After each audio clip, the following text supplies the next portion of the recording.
ಇವತ್ತು ನಾನು ಊರಿಗೆ ಹೋಗ್ತಿದ್ದೀನಿ. ಹಾಯ್ ಫ್ರೆಂಡ್ಸ್, ಎಲ್ಲರಿಗೂ ನಮಸ್ಕಾರ. ಎಲ್ಲರೂ ಹೇಗಿದ್ದೀರಾ? ಎಲ್ಲರೂ ಚೆನ್ನಾಗಿದ್ದೀರಾ ಅನ್ಕೊಂಡ್ಬಿಟ್ಟು ಮತ್ತೊಂದು ಹೊಸ ವಿಡಿಯೋನ ಶುರು ಮಾಡ್ತಾ ಇದ್ದೀನಿ. ಇವತ್ತು ಬೆಳಿಗ್ಗೆನೆ ಎದ್ದು ಬೇಗ ಬೇಗ ರಂಗೋಲಿ ಹಾಕೊಂತ ಇದ್ದೀನಿ. ಇವತ್ತು ತುಂಬಾನೇ ಅರ್ಜೆಂಟ್ ಆಗಿ ಬೇಗ ಬೇಗ ರಂಗೋಲಿ ಹಾಕೊಂತ ಇದ್ದೀನಿ. ಯಾಕಪ್ಪ ಅಂದ್ರೆ ಇವತ್ತು ತುಂಬಾನೇ ಕೆಲಸ ಇದೆ. ಹಾಗೆ ಇವತ್ತು ಶುಕ್ರವಾರ ಬೇರೆ ಆಗಿತ್ತಲ್ವಾ, ಹಾಗಾಗಿ ವಾರನ ಮುಗಿಸ್ಬೇಕಾಗಿತ್ತು. ಬೇರೆ ತುಂಬಾ ಕೆಲಸಗಳಿತ್ತು, ಎಲ್ಲನೂ ಸಹ ಬೇಗ ಮುಗಿಸ್ಬೇಕಾಗಿತ್ತು. ಒಂಥರ ಎಲ್ಲ ಬೇಗ ಬೇಗ ಅರ್ಜೆಂಟ್ ಅಲ್ಲಿ ಇವತ್ತು ಕೆಲಸ ಮಾಡ್ತಾ ಮಾಡ್ತಾ ಒಂಥರ ಬೇಜಾರು ಸಹ ಇತ್ತು. ಯಾಕಪ್ಪ ಅಂತೀರಿ, ಬನ್ನಿ ಹೇಳ್ತೀನಿ. ನಾನ್ ಸಾಮಾನ್ಯವಾಗಿ ಶುಕ್ರವಾರ ಈ ತರ ಅಂದ್ರೆ ಅಷ್ಟದಳ ಇರುವಂತದ್ದು, ಅಷ್ಟಲಕ್ಷ್ಮಿಗೆ ರಂಗೋಲಿ ಈ ತರ ಹೇಳ್ತಾರೆ ನೋಡಿ, ಆ ತರ ರಂಗೋಲಿನ ಹಾಕೊಳ್ತಾ ಇರ್ತೀನಿ.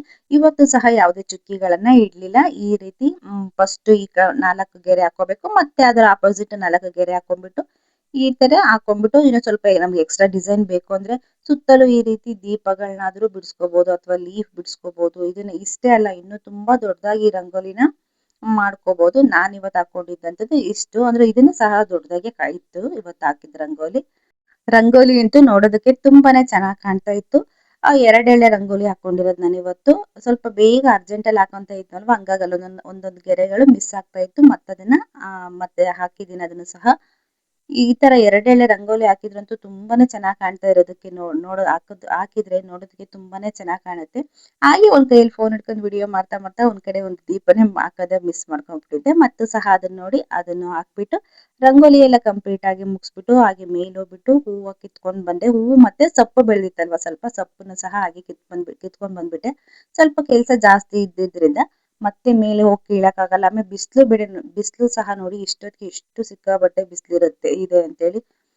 ಹೀಗೆ ಮತ್ತೆ ಅದ್ ಮುಗ್ಸಾದ್ಮೇಲೆ ಅವಲಕ್ಕಿ ಕ್ಲೀನ್ ಮಾಡ್ಕೋಬೇಕಾಗಿತ್ತು. ಇವತ್ತು ತಿಂಡಿಗೆ ಅವಲಕ್ಕಿ ಮಾಡ್ಬೇಕಾಗಿತ್ತು. ಹಾಗಾಗಿ ಅವಲಕ್ಕಿನ ನಾನು ಡೈರೆಕ್ಟ್ ಆಗಿ ಮರಕ್ ಹಾಕಿ ಅಥವಾ ಪ್ಲೇಟಲ್ಲಿ ಹಾಕಿ ಹಾಗೆ ಕ್ಲೀನ್ ಮಾಡಕ್ ಹೋಗಲ್ಲ. ಒಂದು ಸರಿ ಜರಡಿ ಇರುತ್ತಲ್ವ ಮನೇಲಿ, ಈ ರೀತಿ ಆ ಜರಡಿಗೆ ಹಾಕೊಂಡ್ಬಿಟ್ಟು ಸಣ್ಸ್ಕೊಂಡ್ಬಿಡ್ತೀನಿ. ಅದ್ರಲ್ಲಿ ಏನಾದ್ರು ಭತ್ತದ ಹುಬ್ಲು ಅಥವಾ ಚಿಕ್ಕ ಪುಟ್ಟದ ಏನೇ ಕಸ ಏನೇ ಇದ್ರು ಈ ರೀತಿ ಜರಡಿ ಹಿಡಿಯೋದ್ರಿಂದ ನೀಟಾಗಿ ಕ್ಲೀನ್ ಆಗುತ್ತೆ, ಧೂಳು ಏನಾದ್ರು ಇದ್ರೆ ಅಂತ.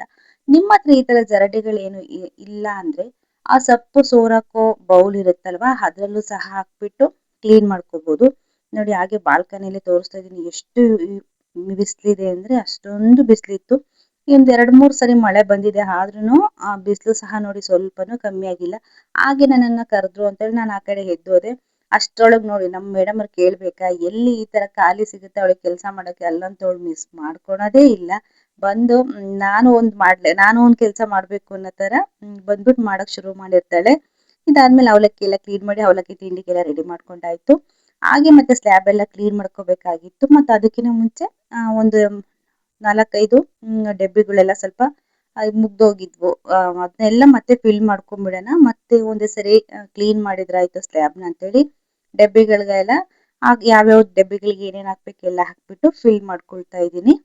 ನಾವು ಅಡ್ಗೆ ಮನೇಲಿ ಯಾವ್ಯಾವ ರೇಷನ್ ಮುಗ್ದೋಗಿರುತ್ತೆ ನೋಡಿ, ಅದನ್ನ ಆವಾಗ್ಲೇನೆ ಒಂದ್ ಕಡೆ ನೋಟ್ ಮಾಡ್ಕೊಂಡ್ಬಿಡ್ಬೇಕು. ಇಲ್ಲಾಂದ್ರೆ ನಮ್ಗೆ ಒಂದೇ ಸಲ ನೆನ್ಪಿಸ್ಕೊಂಡು ತರ್ತೀವಿ ಅಂದ್ರೂ ಸಹ ಮರ್ತ್ ಬಿಡ್ತೀವಿ. ಕೆಲವೊಂದ್ಸಲಿ ನಾವು ಬಿಸಿ ಆದಾಗ ಮರ್ತ್ ಬಿಡ್ತೀವಿ.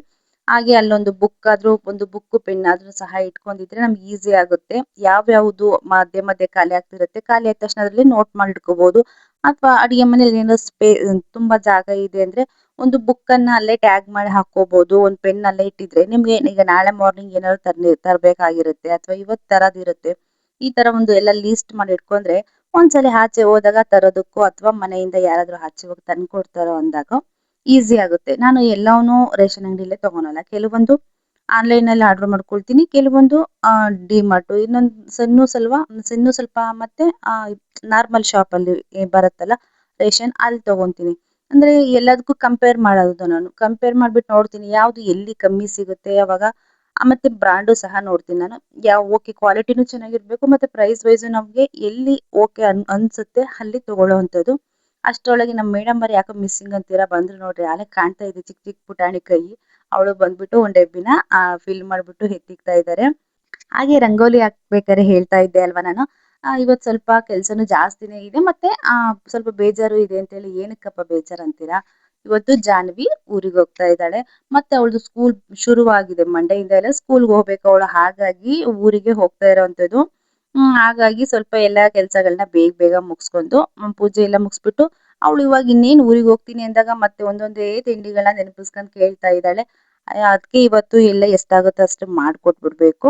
ಮತ್ತೆ ಅವ್ರನ್ನ ನಾಳೆ ಎಲ್ಲ ಊರಿಗೆ ಹೋಗೋದಿದೆ, ಹಾಗಾಗಿ ಇವತ್ತೆಲ್ಲ ರೆಡಿ ಮಾಡಿಬಿಟ್ಟು ಅವ್ರನ್ನ ಕಳಿಸ್ಬೇಕು ಊರಿಗೆ. ಸ್ಕೂಲ್ ಶುರುವಾಗಿದೆ. ಲಾಸ್ಟ್ ಇಯರ್ ಅಂತೂ ನನಗೆ ಅವಳು ಊರಿಗೆ ಹೋದಾಗ ರಜಕ್ಕೆ ಬಂದಿಲ್ಲಲ್ವ, ಊರಿಗೆ ಹೋದಾಗ ಊರಿಗೆ ಹೋದ್ಮೇಲೆ ತುಂಬಾನೇ ಮನೆಯೆಲ್ಲ ಖಾಲಿ ಖಾಲಿ ಅನಿಸ್ತಾ ಇತ್ತು. ತುಂಬಾನೇ ಒಂದು ವಾರ ಬೇಜಾರು ಅನಿಸ್ತಾ ಇತ್ತು. ಈ ವಾರ ಈ ವರ್ಷ ಅಷ್ಟೊಂದು ಬೇಜಾರು ಆಗಲ್ಲ ಅನ್ಸುತ್ತೆ. ಯಾಕೆ ಅಂದ್ರೆ ಜಾನ್ವಿ ಊರಿಗೆ ಹೋಗ್ತಾ ಇದ್ದಾರೆ, ಮತ್ತೆ ಆ ಕಡೆಯಿಂದ ಅವ್ರ ತಂಗಿ ಬಂದು ಇಲ್ಲಿಗೆ ಜಾಯಿನ್ ಆಗ್ತಾ ಇದ್ದಾರೆ. ತಿಂಡಿಗೆಲ್ಲ ರೆಡಿ ಮಾಡಿಟ್ಟು ಸ್ಲ್ಯಾಬ್ ಎಲ್ಲ ಸಹ ನೀಟಾಗಿ ಕ್ಲೀನ್ ಮಾಡ್ಕೊಂಡ್ಬಿಟ್ಟು ಎಲ್ಲ ದೇವ್ರ ಮನೆನೂ ರೆಡಿ ಮಾಡ್ಕೊಂಡು ಆ ಹೊಸ್ಲಿಗೆ ದೇವ್ರ ಮನೆ ಹೊಸ್ಲಿಗೆ ಅರ್ಶಿನ ಕುಂಕುಮ ಹಂಚ್ಕೊಂತ ಇದ್ದೀನಿ. ಇವಾಗ ಮತ್ತೆ ನೆಕ್ಸ್ಟ್ ಬೇಗ ಸಿಂಪಲ್ ಆಗಿರೋ ರಂಗೋಲಿನೇ ಹಾಕೊಂಡ್ಬಿಡ್ತೀನಿ. ಈಗ ಬೇಗ ಬೇಗ ಆಗ್ಬೇಕು ಕೆಲಸ ಅಂತ ಹೇಳಿದ್ನಲ್ವಾ, ಪಟ ಅಂತ ಒಂದು ರಂಗೋಲಿ ಹಾಕೊಂಡ್ಬಿಟ್ಟು ಬೇಗ ಇವತ್ತು ಪೂಜೆ ಮಾಡೋಂಥದ್ದು. ಇವತ್ತು ಆಚೆ ಕಡೆ ಹೂವು ಯಾವುದು ತರಲಿಲ್ಲ ನಾವು, ಆಚೆ ಕಡೆ ಹೂವು ಸಿಗ್ಲಿಲ್ಲ ಇವತ್ತು ನಮಗೆ. ಇವತ್ತು ಯಾರೋ ಹೂವು ಮಾರೋದಕ್ಕೂ ಸಹ ಬೆಳಿಗ್ಗೆಯಿಂದ ವೇಟ್ ಮಾಡಿದೆ, ಇವತ್ತು ಯಾರು ಸಹ ಇನ್ನು ಹೂವು ಮಾರೋದಕ್ಕೆ ಬರಲಿಲ್ಲ. ಹಾಗಾಗಿ ನಾನು ಮೇಲೆ ಎಷ್ಟು ಹೂವಿತ್ತು ಸಿಕ್ಕಿತ್ತಲ್ಲ ಅದ್ರಲ್ಲೇ ಸಿಂಪಲ್ ಆಗಿರೋ ಪೂಜೆಯನ್ನ ಮಾಡ್ತಾ ಇದ್ದೀನಿ. ಸಾಮಾನ್ಯವಾಗಿ ನಾನು ಗುರುವಾರ ಹೂ ಸಿಕ್ಕರಂತೂ ಮಿಸ್ ಮಾಡ್ಕೊಳೋದಿಲ್ಲ. ಶಾವಂತಿಗೆ, ಗುಲಾಬಿ ಅಥವಾ ಬೇರೆ ಯಾವುದೇ ಬಿಡಿ ಹೂವುಗಳು ಬಂದ್ಬಿಟ್ರೆ ತಗೊಂಡ್ಬಿಟ್ಟು ಮೊದಲೇನೆ ಒಂದು 6 ತರ ರೆಡಿ ಮಾಡ್ಕೊಂಡ್ಬಿಡ್ತೀನಿ ಶುಕ್ರವಾರಕ್ಕೆ. ನಿನ್ನೆನೂ ಸಹ ನನಗೆ ಯಾವುದೇ ರೀತಿ ಹೂವುಗಳು ಸಿಗ್ಲಿಲ್ಲ. ಕೆಲವೊಂದ್ಸರಿ ನಮ್ಮ ಮನೆಯವರೇ ಬರ್ಬೇಕಾದ್ರೆ ಹಾಗೆ ಅವ್ರು ಆನ್ ದ ವೇ ತಂದು ಕೊಟ್ಬಿಡ್ತಾರೆ. ಇವತ್ತು ನನಗೆ ಯಾವ ಕಡೆಯಿಂದನೂ ಹೂ ಸಿಗ್ಲಿಲ್ಲ ಅಂತಾನೆ ಹೇಳ್ಬೋದು. ಇಲ್ಲಿ ಮಾರಕ್ಕೆ ಏನಾದ್ರು ಬರ್ತಾರನ್ನ ಅಂತ ಎಷ್ಟೋ ತನಕ ವೇಟ್ ಮಾಡಿದ್ವಿ. ಅಲ್ಲಿ ಮನೆ ಹತ್ರನೂ ಸಹ ಯಾರು ಮಾರೋದಕ್ಕೆ ಬರ್ಲಿಲ್ಲ. ಹಾಗೆ ಮೇಲೆ ಶಾವಂತಿಗೆ ಹೂವು ಬಿಟ್ಟಿತ್ತು, ತುಂಬಾನೇ ಚೆನ್ನಾಗಿತ್ತು. ಅದೊಂದು ಸ್ವಲ್ಪ ಸಿಕ್ಕಿತ್ತು, ಮತ್ತೆ ಸ್ವಲ್ಪ ದಾಸವಾಳ ಸಿಕ್ಕಿತ್ತು, ಹಾಗೆ ಸ್ವಲ್ಪ ಪತ್ರೆ ಸಿಕ್ಕಿತ್ತು. ಪತ್ರೆ ಇವತ್ತು ಸ್ವಲ್ಪ ಕಮ್ಮಿನೇ ಸಿಕ್ಕಿತ್ತು, ಯಾಕೆಂದ್ರೆ ಈಗೊಂದು ಲಾಸ್ಟ್ ನಾನು ಒಂದ್ 3-4 ದಿವಸದ ಮುಂಚೆ ನಾನು ಪತ್ರೆಯನ್ನ ಸ್ವಲ್ಪ ಕಿತ್ಕೊಂಡು ಆಗ್ಲೇ ಎಲ್ಲ ಚಿಕ್ಕದಾಗ ಹಾರ ಹಾಕ್ಬಿಟ್ಟು ದೇವರಿಗೆ ಹಾಕಿದ್ದೆ. ಹಾಗಾಗಿ ಇವತ್ತು ಪತ್ರೆನೂ ಸಹ ಇರ್ಲಿಲ್ಲ ಜಾಸ್ತಿ. ಹಾಗೆ ಸಿಂಪಲ್ ಆಗಿ ಪೂಜೆ ಎಲ್ಲ ಮುಗಿಸ್ಬಿಟ್ಟು ಬೇಗ ಊಟಕ್ಕೆಲ್ಲ ರೆಡಿ ಮಾಡ್ಕೊಂಡಿದ್ದಾಯ್ತು. ಪನ್ನೀರ್ ಪಲ್ಯ ಮತ್ತೆ ತರಕಾರಿ, ಇದೆಲ್ಲ ತರಕಾರಿಗಳಿತ್ತು, ಎಲ್ಲ ಮಿಕ್ಸ್ ತರಕಾರಿಗಳೆಲ್ಲ ಸೇರಿಸ್ಬಿಟ್ಟು ಕೂಟು ಚಪಾತಿ ಎಲ್ಲ ಮಾಡ್ಕೊಂಡು ಬೇಗ ಪಟಾಪಟ್ ಅಂತ ಊಟ ಎಲ್ಲ ಮುಗಿಸಿ ಅದನ್ನು ಸಹ ಕ್ಲೀನ್ ಮಾಡ್ಕೊಂಡು ಜಾನು ಕೇಳ್ತಿದ್ದಂತ ಉಂಡೆ, ಇದು ಡ್ರೈ ಫ್ರೂಟ್ಸ್ ಉಂಡೆ ಮಾಡ್ಕೊಡಿ ಅಂತ ಹೇಳಿ. ಇನ್ನೇನು ಊರಿಗೆ ಹೋಗೋದಿ, ನಾನು 2 ಡೇಸ್ ಇದೆ ಅಂತ ಇದ್ದಾಗ ಕೇಳ್ತಾ ಇದ್ಲು. ನಾನು ಸ್ವಲ್ಪ ನೆಗ್ಲೆಕ್ಟ್ ಮಾಡಿದೆ, ಯಾಕೆಂದ್ರೆ ಅವಳು ಎಲ್ಲದನ್ನೂ ಕೇಳ್ತಾಳಲ್ವಾ, ಎಲ್ಲದನ್ನೂ ಸಹ ತಿನ್ನೋದಿಲ್ಲ. ಸುಮ್ಮನೆ ಫಸ್ಟ್ ಕೇಳ್ಬಿಡ್ತಾಳೆ, ಆಮೇಲೆ ಮಾಡಿದ್ಮೇಲೆ ಇದು ಬೇಡ ನನಗೆ ಅಂತಾಳೆ. ಅಷ್ಟೊಂದು ಇಷ್ಟಪಟ್ಟು ಸ್ವೀಟ್ಗಳನ್ನ ತಿನ್ನೋದಿಲ್ಲ ಅವಳು. ಹಾಗಾಗಿ ಸ್ವಲ್ಪ ನೆಗ್ಲೆಕ್ಟ್ ಮಾಡಿದೆ. ಮತ್ತೆ ಇನ್ನೊಂದ್ಸರಿ ಕೇಳಿದೆ, ಇಲ್ಲ ತಿಂತೀನಿ ಅಂತ ತಿಂತೀನಮ್ಮ ನಾನು ಅಂತ ಹೇಳಿದ್ಮೇಲೆ ಮತ್ತೆ ಸ್ವಲ್ಪ ಡ್ರೈ ಫ್ರೂಟ್ಸ್ ಎಲ್ಲ ಖಾಲಿಯಾಗಿತ್ತು, ಎಲ್ಲದನ್ನು ಸಹ ತರಿಸ್ಬಿಟ್ಟು ಇವಾಗ ಉತ್ತುತ್ತೆ ಎಣ್ಣೆ ಕ್ಲೀನ್ ಮಾಡ್ಕೊಂತ ಇದ್ದೀನಿ. ಸಿಂಪಲ್ ಆಗಿ ಒಂದು ಅರ್ಧ ಕೆಜಿ ಉತ್ತುತ್ತೆ ಎಣ್ಣಿಂದಲೇ ಅಷ್ಟೇ ಮಾಡ್ತಾ ಇರೋದು ಇವತ್ತು. ಅದನ್ನೆಲ್ಲ ಮಾಡಿ ಸ್ವಲ್ಪ ಬಾದುಷಕ್ಕೆ ರೆಡಿ ಮಾಡ್ತಾ ಇದ್ವಿ. ಹಂಗೆ ನಮ್ಮ ಮೇಡಮ್ ಅವ್ರು ನೋಡಿದ್ರ ನೀವು, ಬಾದುಷ ಉತ್ಕೊಡ್ತಾ ಇದ್ದಾರೆ. ನೆಕ್ಸ್ಟ್ ಅದಕ್ಕೆ ಹೇಳ್ತಿದ್ದೆ ನಾನು, ನೆಕ್ಸ್ಟ್ ರಜಕ್ಕೆಲ್ಲ ಬರೋ ಅಷ್ಟರಲ್ಲಿ ಚಪಾತಿ ಎಲ್ಲ ಆರಾಮ್ಸೆ ನೀನು ಉಜ್ಬಿಡ್ತೀಯ ಅಂತ ಹೇಳಿ ಚೆನ್ನಾಗಿ ಉಜ್ಕೊಡ್ತಾ ಇದ್ಲು. ಬಾದಾಮ್ ಪೂರಿ ಅದು ಫಸ್ಟ್ ಚೆನ್ನಾಗಿ ಚಪಾತಿ ತರ ಉದ್ಬಿಟ್ಟು ಅದನ್ನ ಮತ್ತೆ ಸ್ವಲ್ಪ ಎಣ್ಣೆ ಹಚ್ಚಿ ಫೋಲ್ಡ್ ಮಾಡಿ ಮರ್ಚ್ಬಿಟ್ಟು ಅದನ್ನ ಉದ್ದೋ ಅಂತದ್ದು ಚೆನ್ನಾಗಿ ತೆಳುವಾಗಿ ನಮ್ಮ ಅಕ್ಕ ಮಾಡ್ತಾ ಇದ್ರು. ಅದನ್ನ ನೋಡ್ಬಿಟ್ಟು ಅವಳು ಸಹ ಹಾಗೇನೆ ಮಾಡ್ತಾ ಇದ್ಲು. ಈ ಕಡೆ ಒಂದ್ ಕಡೆ ಜಾಮೂನ್ಗೆ ಪಾಕ ರೆಡಿ ಆಗಿದೆ, ಇನ್ನೊಂದ್ ಕಡೆ ಬಾದಾಮ್ ಪೂರಿಗೂ ಸಹ ರೆಡಿ ಆಗಿತ್ತು. ರೆಡಿ ಮಾಡಿ ಇಟ್ಬಿಟ್ಟು ಚಕ್ಲಿ ಮಾಡ್ಕೊಡು ಅಂದ್ಲು. ಚಕ್ಲಿ ಮಾಡ್ತಾ ಇದ್ನಲ್ವಾ, ಅವಳು ಚಕ್ಲಿ ಮಾಡ್ತೀನಿ ಅಂತ ಹಠ. ಚಕ್ಲಿಯಲ್ಲಿ ಒತ್ತಕ್ ಆಗೋದಿಲ್ಲ, ಟ್ರೈ ಮಾಡಿದ್ಲು ಒಂದ್ಸಲಿ, ಅವಳಿಗೆ ಒತ್ತಕ್ ಬರ್ಲಿಲ್ಲ ಅಂತ ಹೇಳಿ. ಅದಕ್ಕೆ ಸುಮ್ನೆ ಬೇಜಾರಾಗ್ತಾಳೆ ಅಂತ ನಾನು ಅದೇ ಹಿಟ್ಟನ್ನ ಚೂರ ತೆಗ್ದ್ಬಿಟ್ಟು ನಾದ್ಬಿಟ್ಟು ಅವಳಿಗೆ ಕೊಟ್ಟು, ನೀನ್ ಕೋಡ್ಬಳೆ ಮಾಡ್ಕೊಟ್ಬಿಡು, ಅದನ್ನೇ ನಾನು ಎಣ್ಣೆಲಿ ಫ್ರೈ ಮಾಡ್ಕೊಡ್ತೀನಿ, ನೀನು ಮಾಡ್ದಾಗ ಆಗುತ್ತೆ ಅಂತ ಹೇಳಿ. ನೆಕ್ಸ್ಟ್ ಅದೆಲ್ಲ ಆದ್ಮೇಲೆ ಜಾಮೂನು ಚಕ್ಲಿ ಎಲ್ಲ ರೆಡಿ ಆಗಿತ್ತು. ಡ್ರೈ ಫ್ರೂಟ್ಸ್ ಲಡ್ಡು ಮಾಡೋದಕ್ಕೆ ದ್ರಾಕ್ಷಿ, ಗೋಡಂಬಿ, ಬಾದಾಮಿ ಮತ್ತೆ ಒಣ ಕೊಬ್ಬರಿ ಹಾಗೆ ಉದುತೆಯನ್ನು ಸಹ ಕ್ಲೀನ್ ಮಾಡ್ಬಿಟ್ಟು ಅದನ್ನು ಸಹ ಎಲ್ಲ ಹುರಿದು ತುಪ್ಪ ಹಾಕ್ಬಿಟ್ಟು ಎಲ್ಲವನ್ನು ಹುರಿದು ಇಟ್ಕೊಂಡಿದ್ದೀನಿ. ಇವಾಗ ಅದನ್ನು ಸಹ ಉಂಡೆಗಳನ್ನ ಕಟ್ಟಿಡ್ಬೇಕು. ಇಷ್ಟ ಆಗಿತ್ತು ಫ್ರೆಂಡ್ಸ್ ಇವತ್ತಿನ ವಿಡಿಯೋ. ಕೆಲವೊಂದು ಕ್ಲಿಪ್ಪಿಂಗ್ ಗಳನ್ನ ಮಾತ್ರ ಇವತ್ತು ತಗೊಂಡಿದ್ದೆ, ಅದನ್ನ ಮಾತ್ರ ಆಡ್ ಮಾಡಿ ಇವತ್ತು ವಿಡಿಯೋ ಮಾಡಿದ್ದದ್ದು. ಇವತ್ತಿನ ವಿಡಿಯೋ ಯಾರಿಗೆಲ್ಲ ಇಷ್ಟ ಆಗಿದೆ ಪ್ಲೀಸ್ ಲೈಕ್ ಮಾಡಿ, ಶೇರ್ ಮಾಡಿ, ಹಾಗೆ ಕಾಮೆಂಟ್ಸ್ ಮಾಡಿ. ವಿಡಿಯೋ ಇಷ್ಟ ಆಗಿದ್ರೆ ತಪ್ಪದೆ ಸಬ್ಸ್ಕ್ರೈಬ್ ಆಗಿ ಹಾಗೆ ಸಪೋರ್ಟ್ ಮಾಡಿ. ಮತ್ತೆ ನಿನ್ನೆ ಕೇಳಿದಂತ ಒಗಟು ಏನು ಅಂದ್ರೆ, ಮನೆಯಲ್ಲಿರುವ ಅಜ್ಜಿಗೆ ಮೈಯೆಲ್ಲ ಕಣ್ಣು. ಅಂದ್ರೆ ಮನೆಯಲ್ಲಿರುವ ಅಜ್ಜಿ ಅಂದ್ರೆ ಜರಡಿ, ಅದಕ್ಕೆ ಮೈಯೆಲ್ಲ ಕಣ್ಣು ಅಂದ್ರೆ ಅದಕ್ಕೆ ತುಂಬಾನು ಹೋಲ್ ಇರುತ್ತಲ್ವಾ, ಅದಕ್ಕೆ ಸರಿಯಾದ ಉತ್ತರ ಜರಡಿ. ಮತ್ತೆ ಇವತ್ತಿನ ಒಗಟು ಏನಪ್ಪಾ ಅಂತ ವೇಟ್ ಮಾಡ್ತಾ ಇದ್ದೀರಾ, ಖಂಡಿತ ಹೇಳ್ತೀನಿ ಇವತ್ತಿನ ಒಗಟು ಸಹ. ಅದಕ್ಕೆ ಪ್ಲೀಸ್ ಯಾರಿಗೆಲ್ಲ ಉತ್ತರ ಗೊತ್ತಿದೆ ಇವತ್ತು ಕಮೆಂಟ್ ಮಾಡಿ. ಮತ್ತೆ ನಾಳೆ ಇನ್ನೊಂದು ವಿಡಿಯೋ ಜೊತೆ ಮತ್ತೆ ಸಿಗ್ತೀನಿ friends. Thank you for watching. Friends, ನಾವೇನಿಲ್ಲ, ಇವತ್ತು ನಾನು ಊರಿಗೆ ಹೋಗ್ತಿದ್ದೀನಿ.